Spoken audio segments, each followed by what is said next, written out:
Bonjour, je m'appelle Rémi, je suis français et j'aime lire, apprendre d'autres langues et surtout me partager de la musique avec les autres. Je joue du violoncelle et j'aime faire ce qu'on appelle de la musique de chambre. La musique de chambre, c'est simplement faire de la musique avec plusieurs instruments.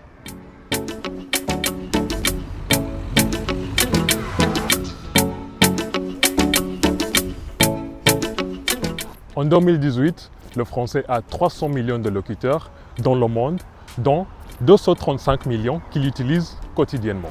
59% des locuteurs quotidiens de français se trouvent désormais sur le continent africain.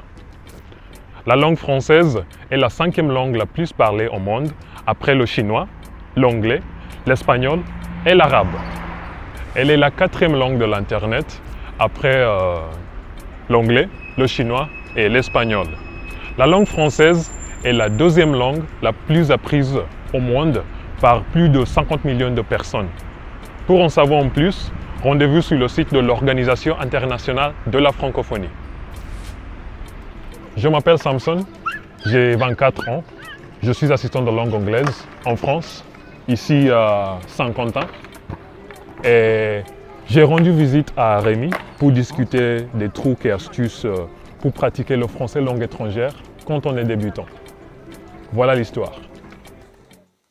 Wow, il est lourd. Oh, ça? Oui, c'est un des plus gros dictionnaires en français. Et il y a à peu près toutes les définitions et à peu près tous les mots de la langue française. Je vois. Tu voulais me voir, tu m'as écrit un SMS? Oui, c'est vrai. J'ai une question. Pour améliorer son français, pour un débutant, qui veut améliorer son niveau de français? Qu'est-ce qu'il faut faire pour la compréhension orale, compréhension écrite, production orale, production écrite? Pour les examens, comme le DELF, ou simplement pour améliorer en général le français, je pense qu'il faut commencer par comprendre des points importants. Pour la production orale, le point le plus important est l'ordre des phrases, l'ordre dans la phrase. Une fois qu'on a l'ordre dans la phrase, c'est assez facile. On va avoir, par exemple, moi, acheter des fleurs. Tous ceux qui parlent français, précisément, vont comprendre la phrase. Même si elle n'est pas correcte, ou certains vont dire « Ah, ce n'est pas correct », mais il faut faire des erreurs. C'est important. Faire des erreurs, apprendre à se tromper. Une fois qu'on a la structure, après, on peut améliorer cette phrase. Et on va dire « j'achète des fleurs ». Et tout ça, c'est important pour la production orale. D'abord se tromper et ensuite s'améliorer. Pour la compréhension orale, ce qui est important, c'est de s'entraîner beaucoup. S'entraîner beaucoup, ça signifie écouter beaucoup de chansons et beaucoup de programmes, surtout des chansons. Alors pourquoi? Parce que plus on écoute, plus on va comprendre sans le savoir. Qu'est-ce que tu écoutes comme chanson? Oh, moi, j'écoute du rap, du rock, des fois, des chansons traditionnelles, traditionnellement françaises et aussi traditionnellement kenyan, un tout petit peu de tout. J'écoute la même chose et je peux précisément proposer. Et l'important, c'est de pouvoir en écouter. Et à chaque fois qu'on écoute une chanson, il faut regarder les paroles. On regarde les paroles en même temps que la chanson et on suit petit à petit. Et après, on peut chercher dans un dictionnaire. Si on veut comprendre le sens des paroles, mais on peut déjà s'entraîner comme ça. Si on tombe sur un mot qu'on ne comprend pas. Exactement. Et ça, c'est le plus important pour la compréhension orale. C'est beaucoup d'entraînement. Il faut plutôt regarder aussi des films ou des divertissements pour un débutant pour enfants. Parce que TV5 Monde est souvent très dur ou plus dur. Donc il faut beaucoup sélectionner, il faut beaucoup regarder. Et selon son niveau. Je crois qu'en TV5 Monde, il y a plusieurs émissions. Oui, et il faut regarder par niveau.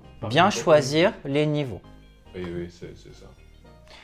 Pour ce qui est de la production écrite et la compréhension écrite, est-ce que tu veux voir comment on peut faire grâce à un jeu? Volontiers. Alors, c'est un vieux jeu hein, qui s'appelle Elixir. Et c'est simplement pour montrer ce qu'il faut faire pour précisément un débutant.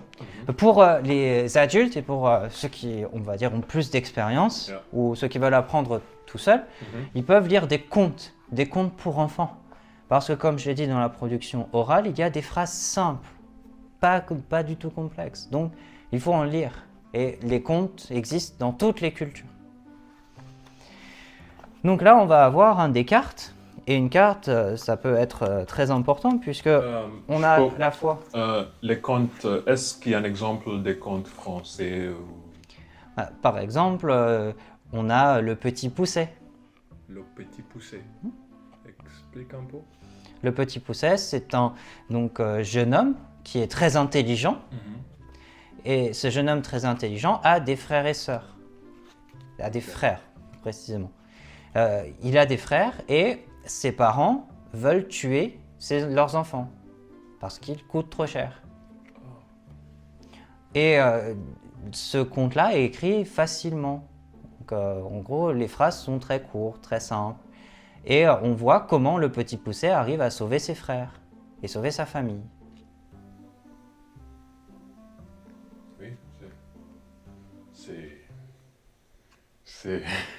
Mais disons qu'on trouve beaucoup d'exemples et ça, c'en est un. Okay. Mais il y en a beaucoup. Okay. Pour les cartes, ce qu'il faut, c'est pour la compréhension notamment écrite, c'est souvent associé les images aux mots. Donc ici, on a par exemple la plume de griffon. La plume de griffon, oui. Et par exemple... c'est quoi un griffon? Un griffon, c'est un gros oiseau de légende. De légende, c'est pas... C'est un gros oiseau de légende. C'est fictif. C'est un gros oiseau imaginaire. Okay. Et là, ici, on peut faire par exemple la plume. Et on doit deviner. Qu'est-ce que c'est. C'est une plume. Et on peut dire aussi, la plume, qu'est-ce que c'est? Est-ce que tu peux dessiner une plume? On peut faire les deux.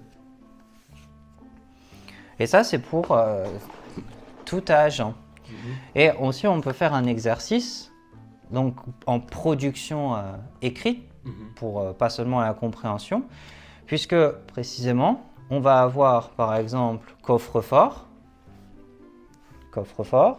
et on va devoir écrire sur une carte ce que c'est, la définition, et c'est tout petit.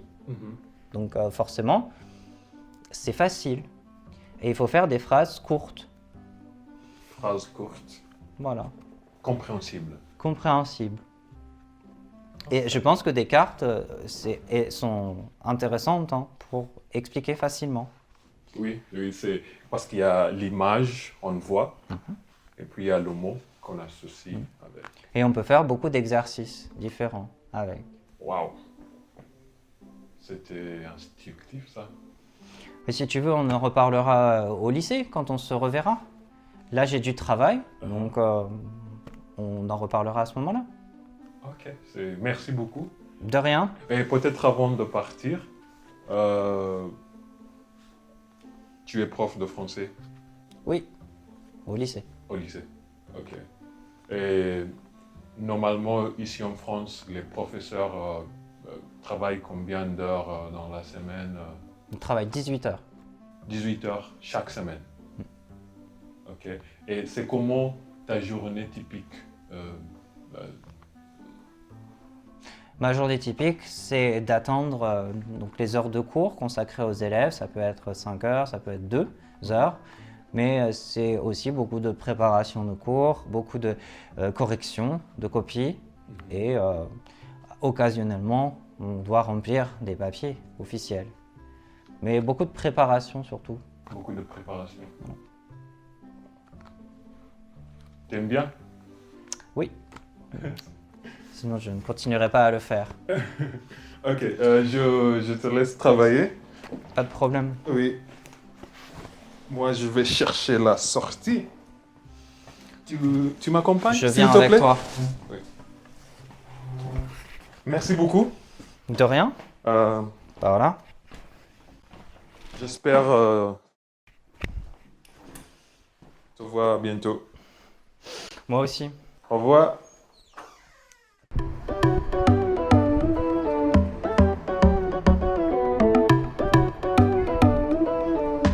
En français, pour poser des questions, pour demander quelque chose, c'est facile. On le fait de deux façons. Par exemple, qu'est-ce qu'ils font ou que font-ils? Ils jouent au tennis. On peut aussi demander comment font-ils pour jouer au tennis? Comment est-ce qu'ils font pour jouer au tennis? Ils jouent au tennis avec des raquettes. On peut aussi poser la question, pourquoi jouent-ils au tennis? Pourquoi est-ce qu'ils jouent au tennis? Ils jouent au tennis parce qu'ils aiment le tennis, par exemple. Il faut faire attention en français, on a ce, CE, et ce, CEX. Lorsque je dis un ce lampadaire, c'est CE. Par contre, s'il y a un arbre, deux arbres, trois arbres, quatre arbres, on va dire ceux-là, CEX.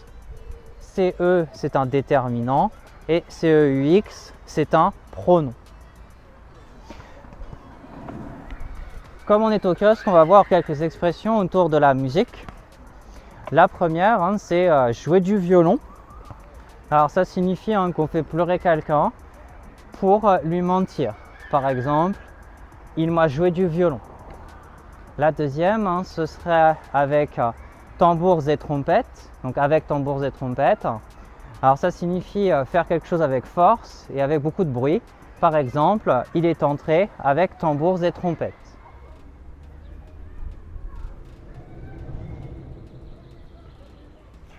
Pour raconter une histoire, on va utiliser en français, par exemple pour l'histoire d'une personne. D'abord, je suis bébé, puis je suis un enfant. Ensuite, je suis un adolescent. Par la suite, je suis un adulte. Et enfin, je suis vieux ou je suis vieille. Au départ, le français n'était pas une langue unifiée. On avait par exemple des variantes des langues régionales, le picard en Picardie, au nord de la France, le breton en Bretagne, à l'ouest.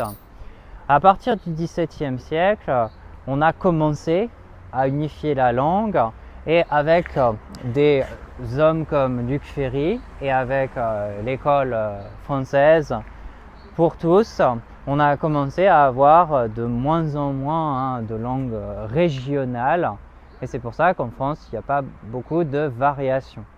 La seule variation qui peut exister, c'est par exemple dans l'accent, entre l'accent qui peut être un peu du nord et l'accent qui peut être un peu du sud.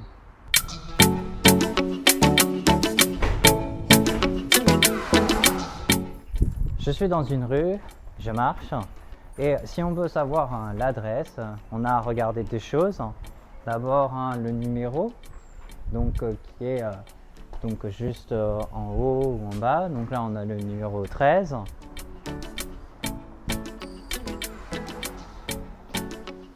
Ensuite, il faut chercher le nom de la rue. Donc ici, on a la rue du Moulin. Et pour finir l'adresse, il faut simplement avoir le nom de la ville, ici Saint-Quentin, et le code postal 02100.